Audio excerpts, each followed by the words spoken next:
नमस्कार मित्रांनो. असे म्हणतात की मदत मागावी परंतु भीक नाही. माणसाचा स्वाभिमान त्याला पुढे जाण्यासाठी नेहमी प्रेरित करत असतो. जो व्यक्ती स्वाभिमानाने जगतो देव सुद्धा नेहमी त्याच्यासोबत असतो. जो मनुष्य दुसऱ्याच्या आधारावर राहून व्यतीत करत असतो असा व्यक्ती सर्वात मोठा गरीब असतो. मित्रांनो, ही कथा तुम्हाला खूपच चांगली शिकवण देऊन जाणार आहे. ज्यांचे हात दुसऱ्यांच्या मदतीसाठी सदैव तत्पर असतात अशा लोकांच्या जीवनात सुद्धा कोणत्याही प्रकारच्या अडचणी येत नाहीत. संकटाच्या वेळेस सुद्धा अशा व्यक्तींसोबत कोणी ना कोणीतरी जरूर उभा राहत असतो. तर मित्रांनो, ऐकूया ही हृदयस्पर्शी कथा. मित्रांनो, एका नगरामध्ये एक खूपच गरीब परिवार राहत होता. त्या परिवारामध्ये नवरा बायको असे दोघेच होते. कच्च्या घरामध्ये ते दोघे राहत होते. तो गरीब माणूस मोलमजुरी करून त्याचा आणि त्याच्या बायकोचे पालन पोषण करत होता. अशाच प्रकारे दोघांचे आयुष्य चालले होते. काही दिवसानंतर ती स्त्री गर्भवती होते. हे पाहून तिचा नवरा खूपच खुश होतो. तो आता विचार करू लागतो की आमच्या घरात एक लहान बाळ येणार आहे. त्या लहान बाळाच्या रडण्याचे हसण्याचे आवाज घुमू लागतील. मुलाच्या जन्मासोबतच आईवडिलांच्या डोळ्यात खूप सारे स्वप्न निर्माण होतात.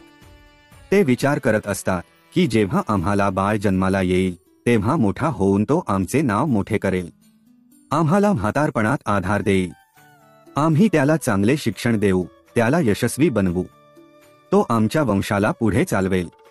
अशा प्रकारच्या अनेक गोष्टी प्रत्येक आईवडील विचार करत असतात.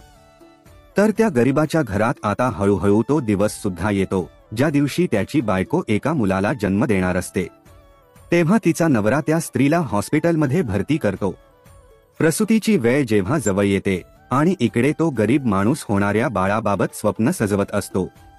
आणि तो याच विचारात चालत असताना अचानकच त्याला एका गाडीची जोरात धडक लागते, ज्यामध्ये तो गंभीररित्या जखमी होऊन त्या अपघातात त्याचा मृत्यू होतो. त्याच्या गावातील काही लोक त्या व्यक्तीचे अंतिम संस्कार करतात. तर दुसरीकडे त्याची बायको हॉस्पिटलमध्ये मुलाला जन्म देत असते. जेव्हा त्या स्त्रीला ही बातमी मिळते की तिच्या नवऱ्याचा मृत्यू झाला आहे तेव्हा तिला खूप दुःख होते. कारण तिला ह्या जगामध्ये फक्त नवऱ्याचाच आधार होता आणि आता तो सुद्धा हे जग सोडून गेला होता. ती खूप जोरजोरात रडत असते. ती हाका मारत असते, हे देवा, हे कसले संकट तू माझ्यावर आणले आहेस. माझा जो एकमात्र सहारा होता त्यालाच तू हिसकावून घेतले आहेस. माझा नाही पण कमीत कमी या मुलाचा तरी विचार केला असतास. याचा अजून जन्म सुद्धा झाला नाही. जन्माला येण्यापूर्वीच देवा तू त्याच्या डोक्यावरून वडिलांचे छत्र हिसकावून घेतले आहेस. आता कोण ह्या मुलाचे पालनपोषण करणार या विचाराने ती जोरजोरात रडू लागते. मित्रांनो, ती स्त्री हॉस्पिटलमध्येच नवऱ्याच्या शोकाने खूप जोरजोरात रडत होती. गावातील काही लोक या स्त्रीला भेटायला गेले व तिची समजूत काढली आणि म्हणाले, ताई, जन्ममृत्यू हे सर्व देवाच्या हातात आहे. यामध्ये आपण काहीच करू शकत नाही. असं सुद्धा म्हणतात की देव जे काही करत असतो ते सर्व चांगल्यासाठीच करत असतो. त्यामुळे जे झाले आहे त्याचा शोक करू नका. जो येणार आहे त्याचा तुम्ही आता विचार करा. गावातील लोक त्या स्त्रीला समजावत असतात व काही वेळानंतर ती स्त्री एका सुंदर अशा पुत्राला जन्म देते. मुलाला पाहून तिचे दुःख थोडे कमी होते. ती विचार करते की मी या माझ्या मुलाला खूप मोठा करेन आणि हाच माझा आता आधार बनेल. आता ती स्त्री 2 दिवसानंतर तिच्या मुलाला घेऊन घरी परत येते. नगरातील काही चांगल्या लोकांनी त्या स्त्रीची काही दिवसांपर्यंत मदत केली, परंतु सक्त मदत कोण करणार. काही दिवस असेच जात राहिले आणि त्यानंतर हळूहळू मदत सुद्धा कमी होऊ लागली. आता ती स्त्री खूपच एकटी पडली होती. तिला समजलं होते की दुसऱ्यांच्या आधारावर जीवन जगणे खूप कठीण आहे. जर मला जगायचे असेल आणि माझ्या मुलाला मोठं करायचे असेल तर मला स्वतःला माझी आणि माझ्या मुलाची जबाबदारी घ्यावी लागेल.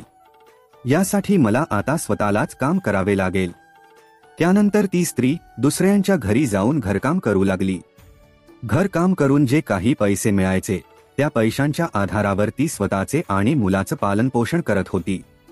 वेळेनुसार हळूहळू मुलगा मोठा होऊ लागला. जेव्हा तो मुलगा 5 वर्षांचा झाला तेव्हा ती स्त्री त्याच्या शिक्षणासाठी गावातील एका सरकारी शाळेमध्ये त्याचे नाव देते. तिने विचार केला की मी माझ्या मुलाला शिकवून मोठा करेल. इतका मोठा करेन की जेणेकरून मला कोणाच्याही समोर हात पसरण्याची गरज भासणार नाही.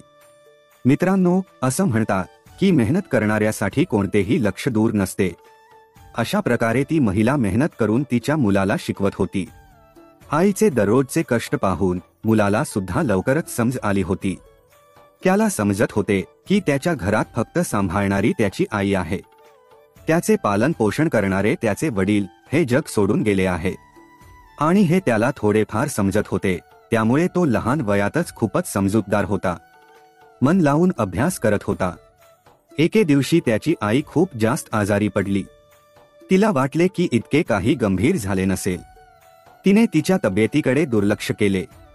परंतु तिची तब्येत दिवसेंदिवस जास्त खराब होऊ लागली. ती कामावर सुद्धा जाऊ शकत नव्हती. घरांमध्ये इतके पैसे देखील नव्हते की तिचा उपचार होऊ शकेल.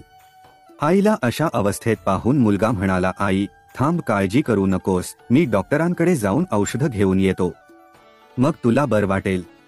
मुलाचे बोलणे ऐकून आईच्या डोळ्यात पाणी येते. आई म्हणते, तू कुठेही जाऊ नकोस, माझी वेळ आता जवळ आली आहे. मला वाटतं नाही की मी आता बरी होऊ शकेन. परंतु केशव, जाण्यापूर्वी माझं एक बोलणं नेहमी लक्षात ठेव. जेव्हा तुझा जन्म देखील झाला नव्हता तेव्हा तुझ्या वडिलांनी आणि मी एक स्वप्न पाहिले होते की आम्ही आमच्या मुलाला शिकवून मोठा बनवणार, जेणेकरून त्याला आमच्यासारखे असे काटकसरीचे जीवन जगावे लागणार नाही. परंतु केशव बाळा, मी ते स्वप्न पूर्ण करू शकले नाही, मला क्षमा कर. केशव बाळा, जर मी हे जग सोडून निघून गेले तर तू तुझ्या वडिलांचे हे स्वप्न नक्की पूर्ण कर. तू असं कोणतंही काम करू नकोस ज्यामुळे तुझ्या वडिलांचे नाव खराब होईल. तू अशा प्रकारे तुझं जीवन जग की ज्यामुळे तुझ्या वडिलांचे नाव, तुझं नाव दूर पर्यंत लोक ओळखतील. केशव बाळा, कधीही पैशाच्या मागे धावू नकोस. काही लोक पैशासाठी एवढ्या खालच्या थराला जातात की ते त्यांच्या आई वडिलांकडे सुद्धा दुर्लक्ष करतात. तू नेहमी तुझं नाव कमाव, नेहमी स्वाभिमानी म्हणून जग. कधीही कोणासमोर हात पसरू नकोस, कोणासमोर कोणत्याही प्रकारची भीक मागू नकोस, कोणत्याही प्रकारची विनवणीवर नकोस. केशव बाळा, विनवणी करणे श्रेष्ठ असल्याचं गुपित आहे आणि परावलंबी असणे नरका समान आहे. मनुष्याने नेहमी विद्या, धन, बल, कीर्ती आणि पुण्य कमावत राहायला पाहिजे. केशव म्हणाला, आई तू घाबरू नकोस, मी तुझ्यासाठी आता लगेच औषध घेऊन येतो. इतका म्हणून मुलगा आईच्या पाकिटातून काही पैसे घेऊन औषध आणण्यासाठी निघून गेला. केशव गेल्यानंतर काही वेळातच त्याच्या आईचे प्राण निघून जातात. गावातील लोकांना जेव्हा समजले तेव्हा सर्व लोक तिथे एकत्र जमतात आणि तिच्या मुलाच्या हातून तिचे अंतिम संस्कार करतात. आता तर केशव पूर्णपणे एकटा पडला होता. त्याचे वय सुद्धा जास्त नव्हते. नातेवाईकांनी सुद्धा त्याच्याकडे दुर्लक्ष केले. परंतु त्याने ह्या गोष्टीचं वाईट मानून घेतलं नाही. तो एकटाच त्याच्या मार्गावर निघाला होता. त्याने कधीही हार मानली नव्हती. आई जाताना केशवकडे काही पैसे सोडून गेली होती. त्याच पैशांच्या आधारावर त्याने काही दिवस त्याचा उदरनिर्वाह केला. पण काही दिवसानंतर ते पैसे संपून गेले आणि घरात सुद्धा काही शिल्लक नव्हते.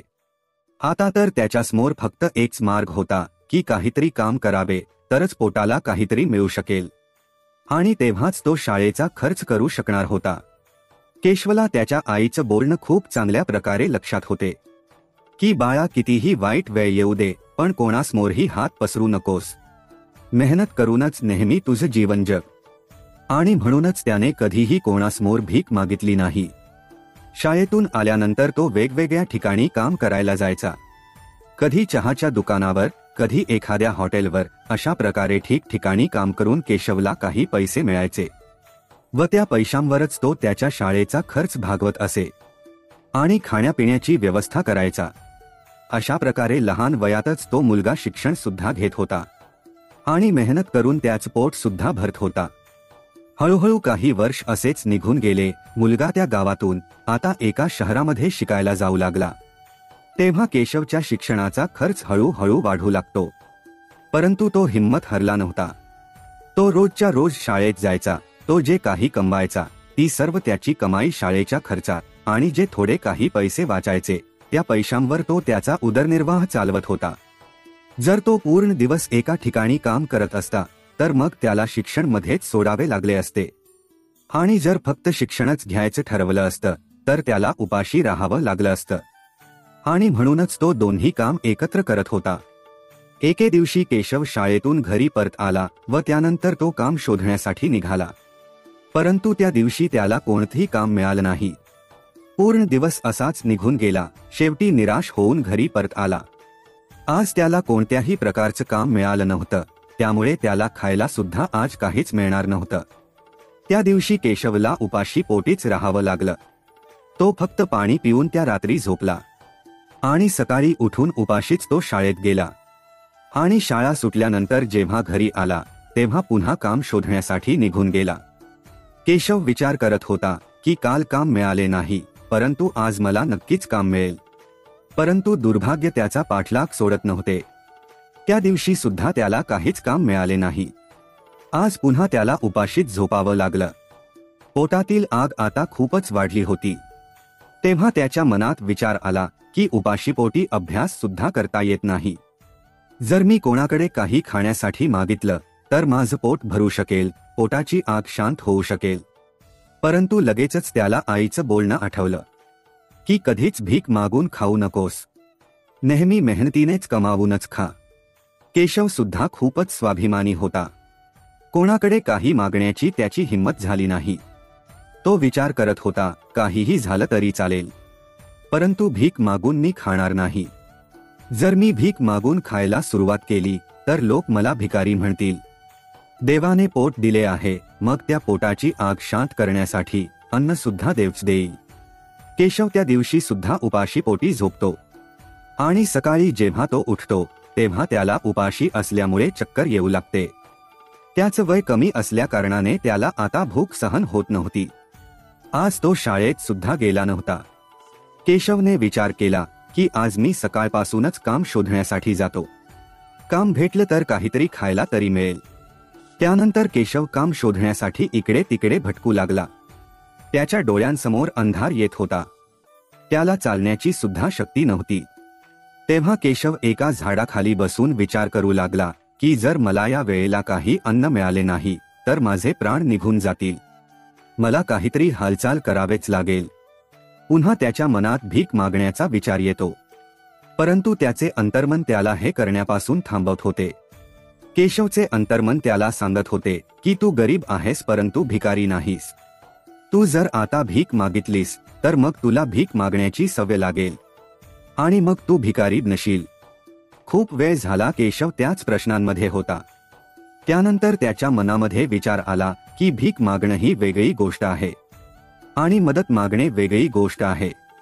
मी कोणाकडेही भीक मागणार नाही, परंतु मदत तर नक्कीच मागू शकतो.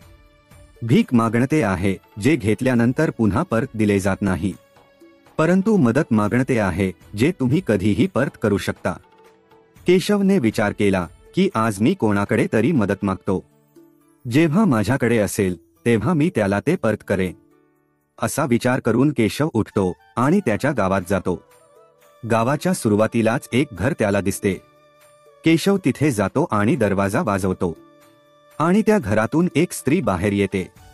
तिने दरवाजावर पाहिले की एक 10-12 वर्षाचा मुलगा खूप उदास उभा आहे. ती महिला विचारते, बाळा तू दरवाजा का वाजवलास? तुला काही हवं आहे का? मी तुझी काही मदत करू शकते का? मित्रांनो, ती महिला सुद्धा एका मुलाची आई होती आणि म्हणूनच तिच्या शब्दांमध्ये एका आईचे प्रेम, ममता होती. जेव्हा महिलेने केशवला विचारले की तुला काही हवं आहे का, तेव्हा मुलाच्या मनात विचार आला की मी सरळ सांगतो की मी 2 दिवसांपासून उपाशी आहे.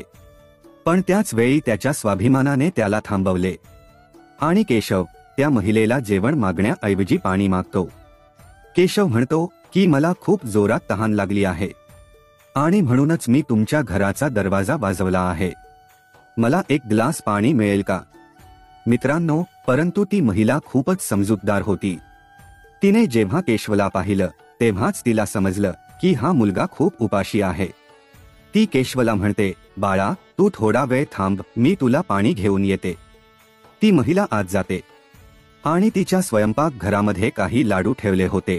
ते लाडू आणि एक ग्लास दूध घेऊन येते आणि दुधाने भरलेला ग्लास मुलाच्या हातात देते. केशवने जेव्हा ग्लासामधील दूध पाहिलं तेव्हा तो खूपच आनंदी होतो. महिलेने आधी केशवला लाडू खायला दिले आणि म्हणाली, बाळा, दूध गरम आहे.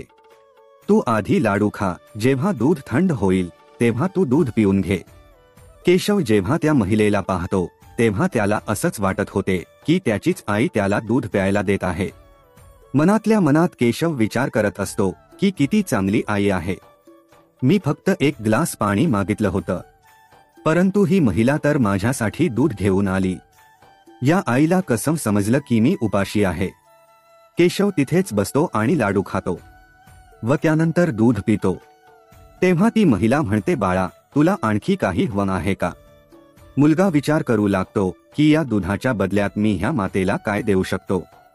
माझ्याकडे तर यावेळी यांना देण्यासाठी काहीच नाही. दूध पिल्यानंतर केशव म्हणतो की आई, मी तुमच्याकडे पाणी मागितलं होतं, परंतु तुम्ही मला दूध प्यायला दिले. या बदल्यात मी तुम्हाला काय देऊ शकतो? ती महिला म्हणाली, बाळा, मी तुला दूध यासाठी नाही दिलं जेणेकरून मी तुझ्याकडून काही मागू शकेल. तुझा चेहरा पाहून मला समजलं होतं की तू खूप उपाशी आहेस. तुला खूप जोराची भूक लागली आहे आणि म्हणूनच मी विचार केला की तू उपाशी आहेस आणि म्हणूनच तुझ्यासाठी मी हे लाडू आणि दूध घेऊन आले. तेव्हा केशव म्हणाला, नाही आई, तुम्ही या बदल्यात माझ्याजवळ काहीतरी मागा. माझ्या परीने जे काही शक्य होईल ते मी तुम्हाला नक्कीच देईन. केशवचं बोलणं ऐकून ती स्त्री विचार करू लागते की हा मुलगा खूपच स्वाभिमानी आहे. तेव्हा ती महिला त्या मुलाचं मन राखण्यासाठी म्हणते, मी हे दूध तुला देऊन तुझ्यावर कोणत्याही प्रकारचे उपकार केले नाहीत, परंतु तरीही तू मला काही देऊ इच्छित असशील तर बाळा, तू मला एक वचन दे की ज्या प्रकारे मी तुझी आज मदत केली आहे आणि त्याच प्रकारे तू पुढे जाऊन मदत करण्यायोग्य जेव्हा बनशील तेव्हा एखाद्या गरजूची नक्की मदत कर. ज्या दिवशी तू कोणाची मदत करशील त्याच दिवशी तू माझ्या या उपकारांपासून मुक्त होशील. मित्रांनो, त्या स्त्रीने ही गोष्ट ह्यासाठी म्हटली होती जेणेकरून केशवचा स्वाभिमान डगमगू नये आणि आनंदाने तो त्याच्या घरी जाऊ शकेल. केशव त्या महिलेचे ते बोलणं त्याच्या डोक्यात पक्क करतो. तो त्या महिलेचे आशीर्वाद घेतो आणि काम शोधण्यासाठी पुढच्या मार्गाला जातो. अशा प्रकारे हळूहळू काही दिवस असेच निघू जातात. ज्या शाळेमध्ये केशव शिकत होता त्याच शाळेमध्ये त्या महिलेचा सुद्धा मुलगा शिकत होता, ज्या महिलेने त्या केशवला दूध प्यायला दिले होते. एके दिवशी ती महिला तिच्या मुलाला शाळेत सोडण्यासाठी जाते तेव्हा तिने पाहिलं की शाळेमध्ये तो मुलगा म्हणजेच केशव सुद्धा शिकत आहे. ती स्त्री त्या मुलाला ओळखते. त्या महिलेने शाळेतील एका शिक्षकाला विचारलं की त्या मुलाचे नाव काय आहे. तेव्हा तिला समजलं की त्या मुलाचं नाव केशव आहे आणि तो अनाथ आहे. लहानपणीच त्याचे आई वडील हे जग सोडून गेले आहे. हे समजल्यावर त्या महिलेला खूपच दुःख होते. ती विचारते, जर याचे आई वडील नाही आहे मग याच्या शिक्षणाचा खर्च कोण उचलतो? तेव्हा शाळेतील शिक्षक सांगतात की ताई, केशव खूप चांगला मुलगा आहे. तो त्याच्या शिक्षणाचा खर्च स्वतः उचलतो आणि शिक्षणामध्ये सुद्धा खूपच मेहनती आहे. तो मेहनत मजुरी करतो आणि शाळेची फी भरतो. जेव्हा तो शाळेची फी भरत नाही तेव्हा आम्ही त्याला काहीच म्हणत नाही, परंतु तो स्वतःच आम्हाला सांगत असतो की मी लवकरच शाळेची फी देणार आहे. जेव्हा त्या स्त्रीला केशवची परिस्थिती समजते तेव्हा तिला खूपच वाईट वाटत असतं.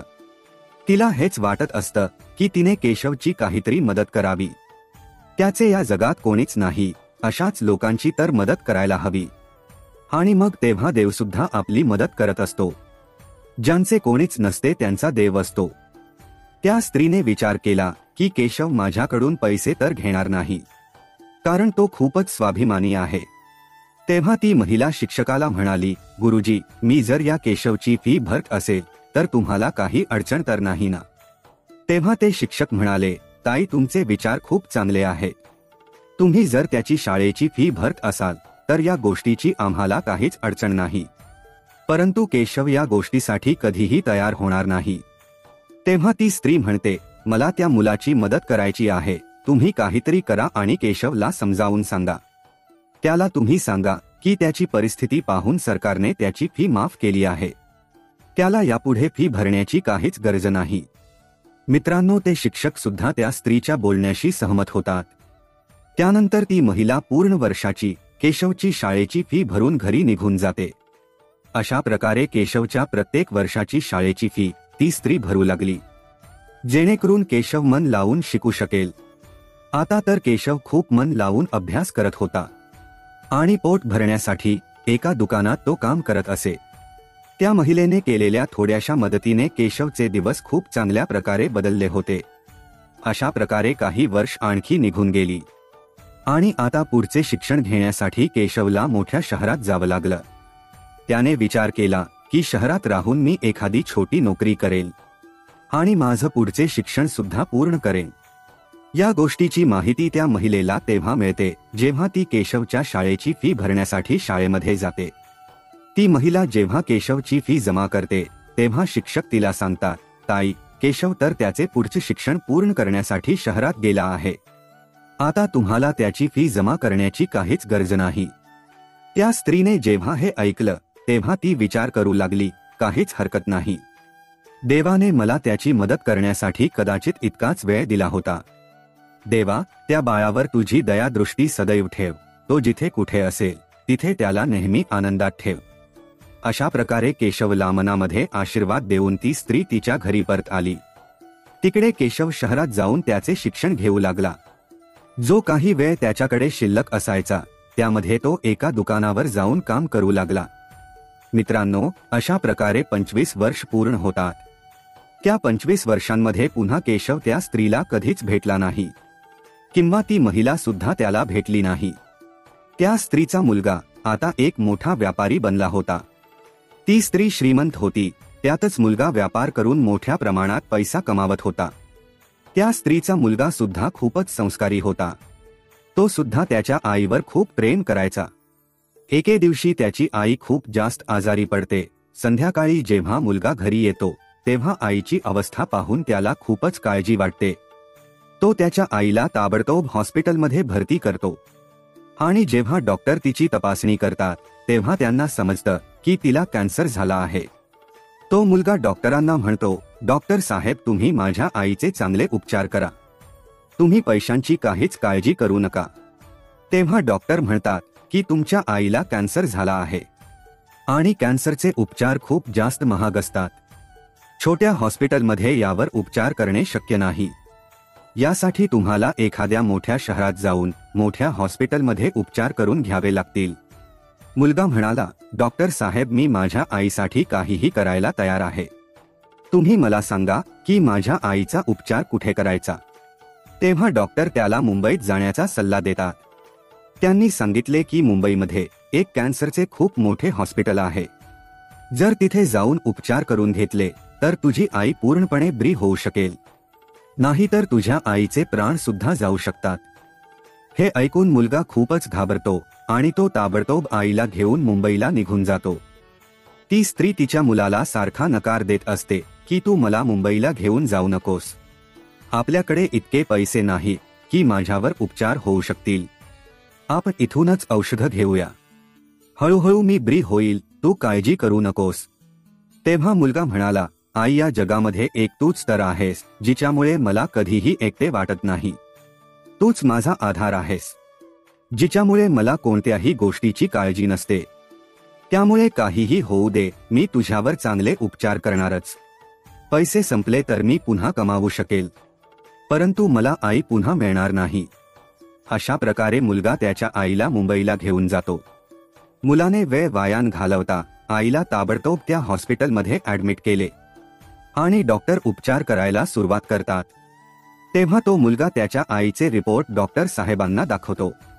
डॉक्टर साहेबांनी त्या मुलाला विश्वास दिला की तुमची आई पूर्णपणे बरी होऊ शकते, परंतु त्यांचे उपचार खूप दिवस चालतील. मुलगा म्हणाला, डॉक्टर साहेब, काहीही होऊ द्या, परंतु मला माझ्या आईला बरी करूनच घरी न्यायची आहे. मग यासाठी मला माझे सर्व काही विकावे लागले, कितीही दिवस इथे थांबावं लागले तरी सुद्धा चालेल. मित्रांनो, त्यानंतर त्या डॉक्टरांनी त्या स्त्रीचे उपचार सुरू केले. हॉस्पिटल खूप मोठे असल्याने तिथे खर्च सुद्धा मोठ्या प्रमाणात होत होता, परंतु मुलगा हिम्मत हारला नव्हता. डॉक्टर साहेब जे पण औषधं लिहून द्यायचे, मुलगा त्याच्या आईसाठी महागातली महाग औषधं घेऊन येत असे. त्याचा जो गावी व्यापार होता त्याच्याकडे सुद्धा तो लक्ष देऊ शकत नव्हता. त्यामुळे तो सुद्धा आता बंद पडण्याच्या मार्गावर होता. कित्येक दिवस उपचार चालू होते. हळूहळू आईच्या तब्येतीमध्ये सुधारणा होऊ होती. मुलाजवळ जे काही पैसे होते ते आता संपायला लागले होते. इकडे जेव्हा आईला समजते की मुलाकडे आता पैसे शिल्लक राहिले नाही, तेव्हा आई म्हणते, बाळा तू इतकी महाग औषधं का आणत आहेस? आपण डॉक्टर साहेबांची फी कशी भरायची? कुठून आपण औषधांचा खर्च उचलायचा? तेव्हा मुलगा म्हणतो, आई तू काळजी करू नकोस, मी माझे सर्व काही विकून तुझे उपचार करेन. आई सुद्धा मुलाच्या हट्टापुढे माघार घेते. तो मुलगा त्याच्या आईचे उपचार कायम चालू ठेवतो व हळूहळू 3 महिने पूर्ण होतात. मित्रांनो, त्या हॉस्पिटलमध्ये जो डॉक्टर होता तो जेव्हा जेव्हा त्या स्त्रीला भेटण्यासाठी येत असे तेव्हा खूप वेळ तो त्या स्त्री जवळ बसायचा आणि तिच्या सोबत गप्पा मारायचा. हे पाहून त्या स्त्रीला सुद्धा खूप चांगले वाटायचे.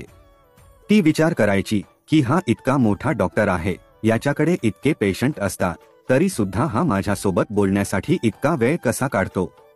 मित्रांनो, अशा प्रकारे 3 महिने पूर्ण होतात. मुलगा डॉक्टरांना विचारतो की डॉक्टर साहेब अजून माझ्या आईचे उपचार किती दिवस चालतील?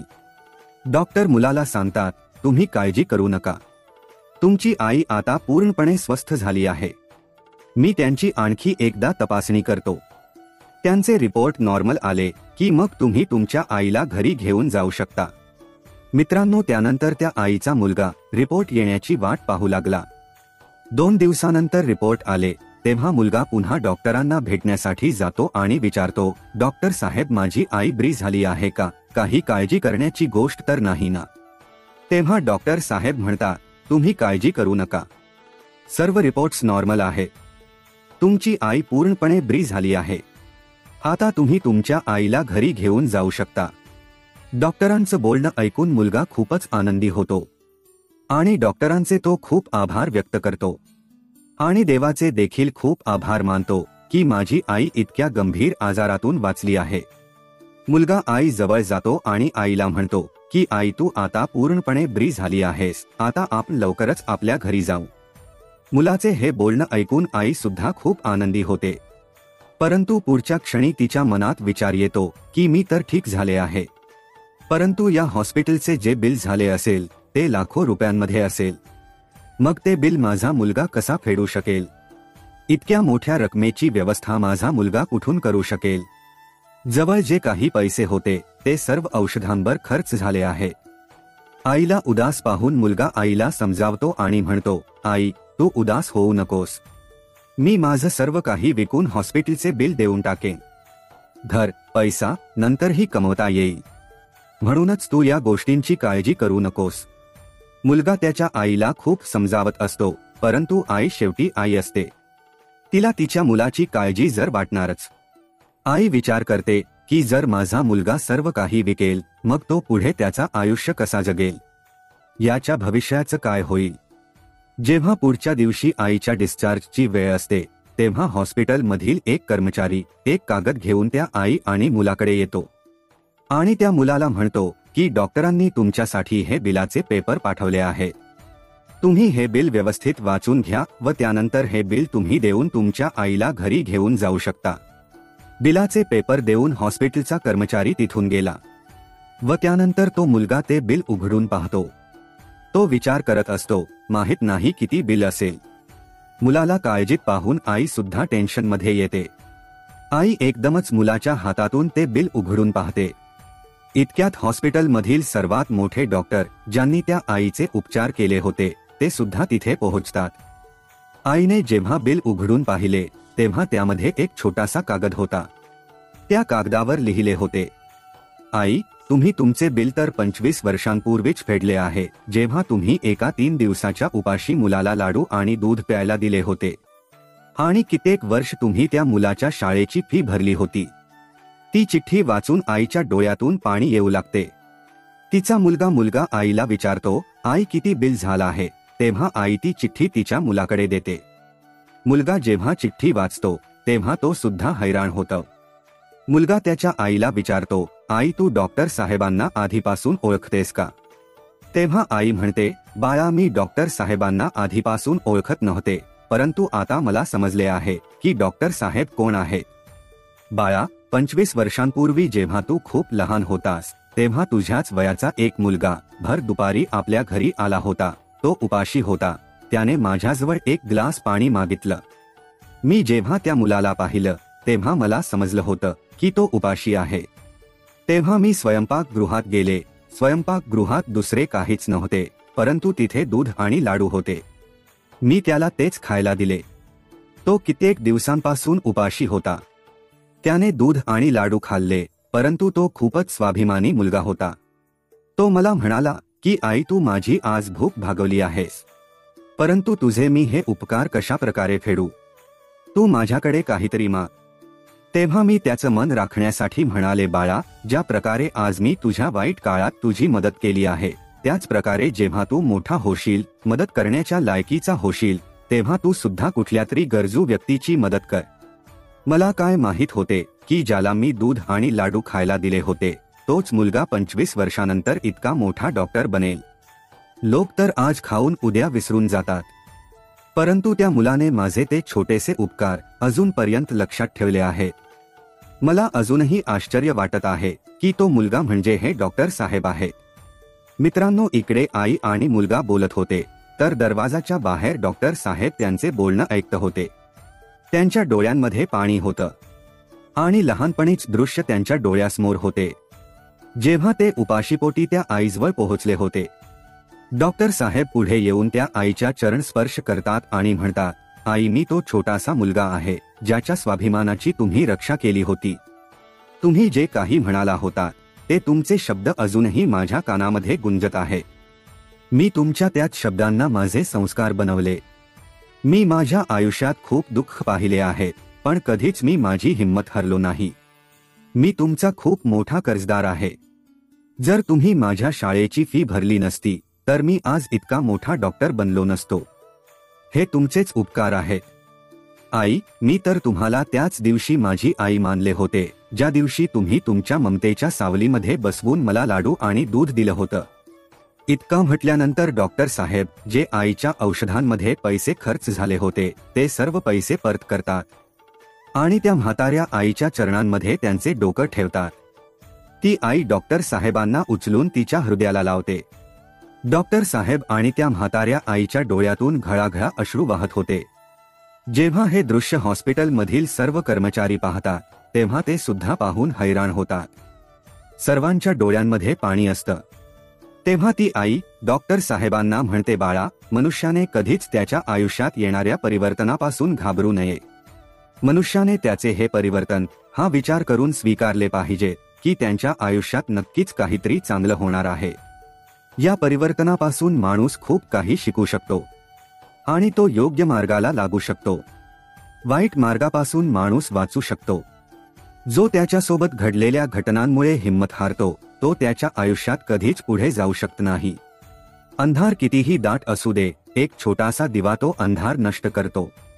त्याच प्रकारे आयुष्यात जर कधी अंधार आला असेल तर ज्ञानरूपी दिव्याने योग्य मार्ग शोधला जाऊ शकतो. ज्ञान ती संपत्ती आहे जी रंकाला सुद्धा राजा बनवू शकते. तिसरी गोष्ट, तुम्ही दुसऱ्यांचं चांगलं करा, दुसऱ्यांवर दया करा, तुमची प्रगती आपोआप होत जाईल. तुम्हाला तुमच्या आयुष्यात जर कोणाची मदत करण्याचे सौभाग्य प्राप्त होत असतील तर त्यांची मदत नक्की करा. तुम्ही केलेल्या छोट्या मदतीमुळे कोणाचं तरी आयुष्य बदलू शकतं. तुम्ही दिलेलं योगदान एखाद्याला वरदान असमान आहे. संकटाला तू घाबरू नकोस. जेव्हा एक मार्ग बंद होतो तेव्हा 10 मार्ग खुले होतात. संकटांमधूनच मनुष्याला अनुभव मिळत असतो आणि हा अनुभव खूप मौल्यवान असतो. मित्रांनो, अशा प्रकारे ती म्हातारी आई डॉक्टरांचा निरोप घेऊन तिच्या मुलासोबत तिच्या घरी परत येते. तर मित्रांनो, आपल्याला ही कथा आवडली असेल तर लाईक आणि सबस्क्राईब चॅनेल नक्की करा. श्री स्वामी समर्थ.